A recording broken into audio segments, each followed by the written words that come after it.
Hello everyone, welcome to another update from your Board of Directors. I'm Alan Tennant, CEO of CREB. Joining me, Tom Westcott, our President, and President-elect Sarah Johnston. And we're going to talk about a few things of importance that the board's been working on, which has been quite a bit. It's been busy. It has been busy. And I guess the big one maybe that's come out recently around our membership has been the board's decision to make the posting of diagrams that clearly show how measurements are derived for a residential listing in the supplement section in Matrix. So that's effective October 1, and I guess, Tom, it's something the Board of Directors just felt was really important. Well, it is, and it really makes sense, Alan, because we want to make sure that our database is accurate. The truth is that when we're going out there doing our jobs, measuring a house, most of us do make a little diagram, show the measurements, and that's how we do the calculation. So it just makes sense to put it up on the supplements and show everybody that's what we did. So Sarah, you've been involved in this from a couple of different angles, certainly as chair of the Presidential Task Force on Database Integrity and the RMS, and serving on a RECA committee on RMS updates. And this development, I think, is something that is really important to the membership.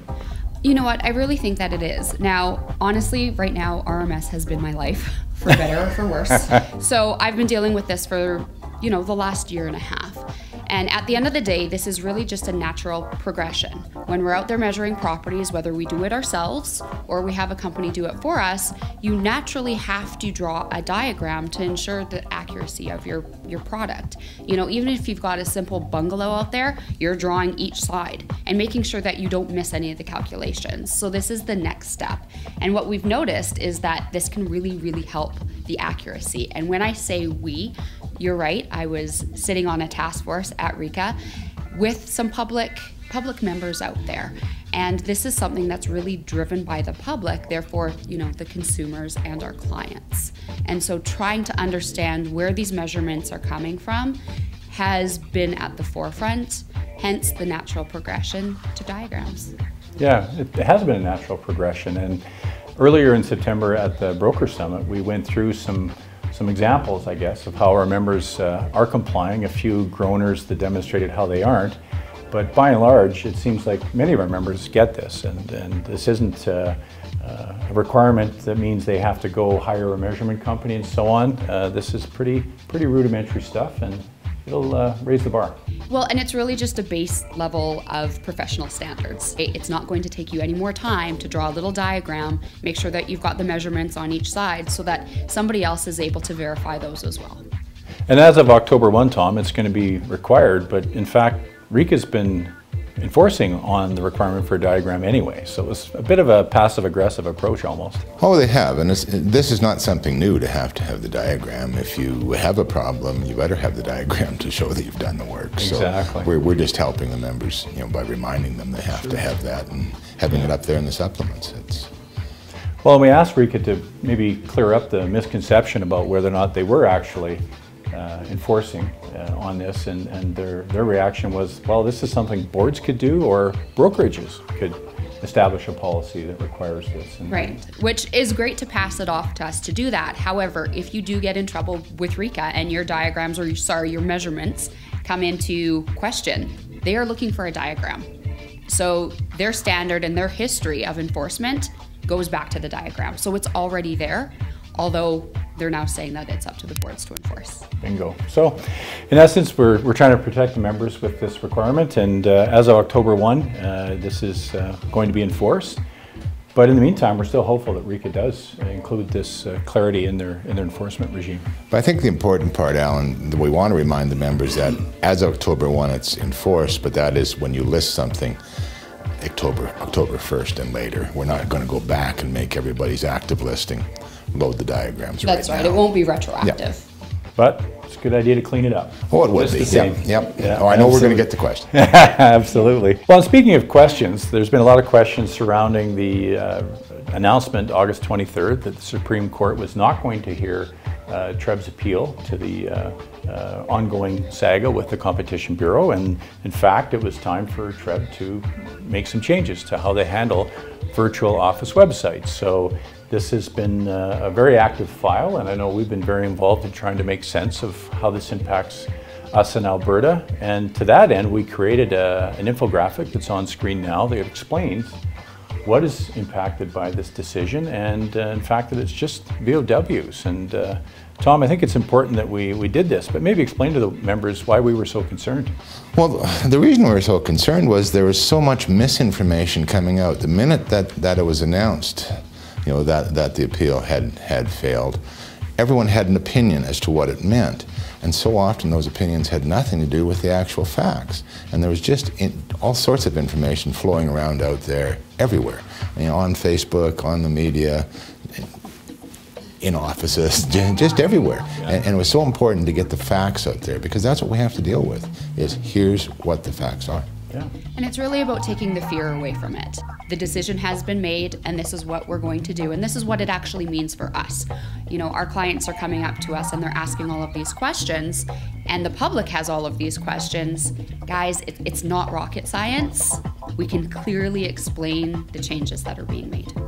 Well, and it only really affects a tiny percentage of our membership. We've got about a dozen members that offer VOWs, so, and they'll want to comply properly. So over the next little while, we'll be developing the modifications to our system, to the rules that are in place, and of course the agreements that support all this. So this isn't something we do on our own. We're not going to rush it out the door. We want members to comply. They need to comply properly.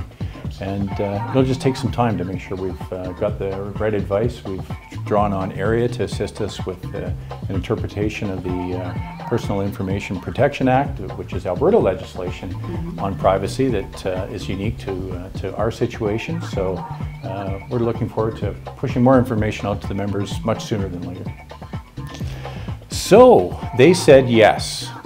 Remember last? They did. Yes, they did. Yeah. Last winter, we had the I Say Yes campaign around the amendments to the three-way agreement and some rule and bylaw changes that we were asking CREA to consider. You guys were very involved in that whole process, a ton of work for both of you.